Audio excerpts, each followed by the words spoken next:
That'll take us on briefly to Suicide Squad issue 3, written by Rob Williams, art by Jim Lee. I say briefly because it's just me that read this because Connor's not here to Yeah. uh, So chat with let me me. guess.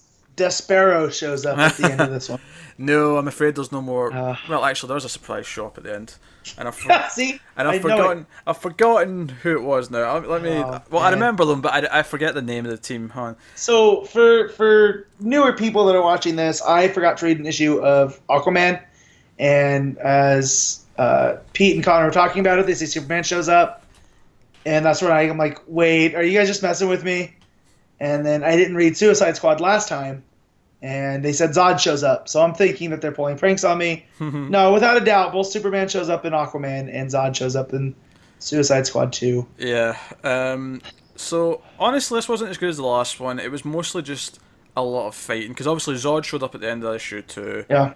and it was a lot of like he's fighting them, he's blasting heat vision, they're like ducking and diving and trying to hit him with whatever they've got, and then like soldiers from this bit, the prison they're in show up, and this is when Yeah. Deadshot and Harley like grab these big like rail guns almost and just like and she's cracking a Of course they one-liner do. and they're just shooting like thousands of bullets into these people, and it just felt a bit same old same old. It's just a big fight. Yep. I was really interested when Zod showed up because I thought, oh, maybe so this could be interesting. Like they have to tackle Zod, but I thought it was going to open with him like maybe like talking to them. Like maybe not just jumping to fighting. Like I He could, is a general. Like, he has some diplomacy. yeah, but I could almost imagine know? Zod trying to like take them for himself. Like this is my army now. Like Yeah. like something like that, and he just immediately starts fighting, and they all have this bit of a scramble, and it's just chaos the entire issue, with the occasional okay one-liner, and then Kind of like the movie. yeah, and then the ending is basically just the people who actually like own this base, this prison shop, and it's the Annihilation Brigade. Cool. I don't know who that is. Nor do I. The one at the front's kind of cool though. He's got like a imagine Ghost Rider, but he's got like a deep diving suit on top of him. I don't know if you're making this up or not, Pete. Well, for copyright reasons, I can't show it on the screen, but I just Yes, I understand that, but still. yeah. There's also Ghost Rider with a deep diving suit on top of him is like... there's also one that's got like a head that's like a slab of concrete.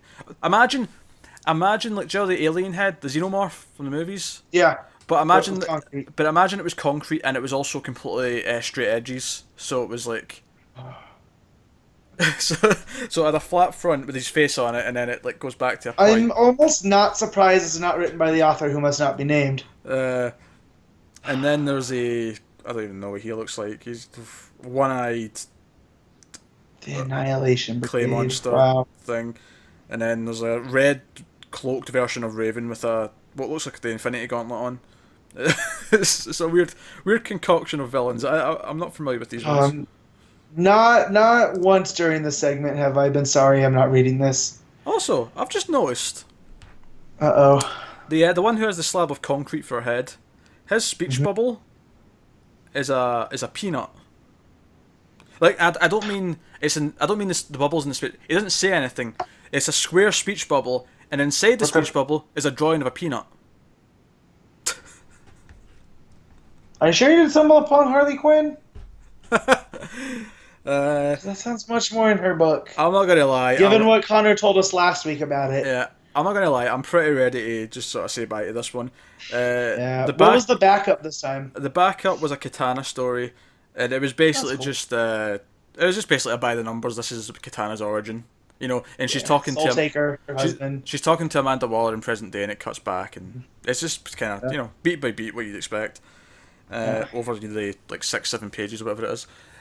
But now that's Suicide Squad. Not much to say. I didn't really like this issue. I wasn't really super into it before either, but then Zod showed up and I was like, oh, this could be interesting. And then Well, that almost made me go back and revisit it, but I wanted to see how the payoff was. And if the payoff was interesting, like, he's like, oh no, you're under my command now.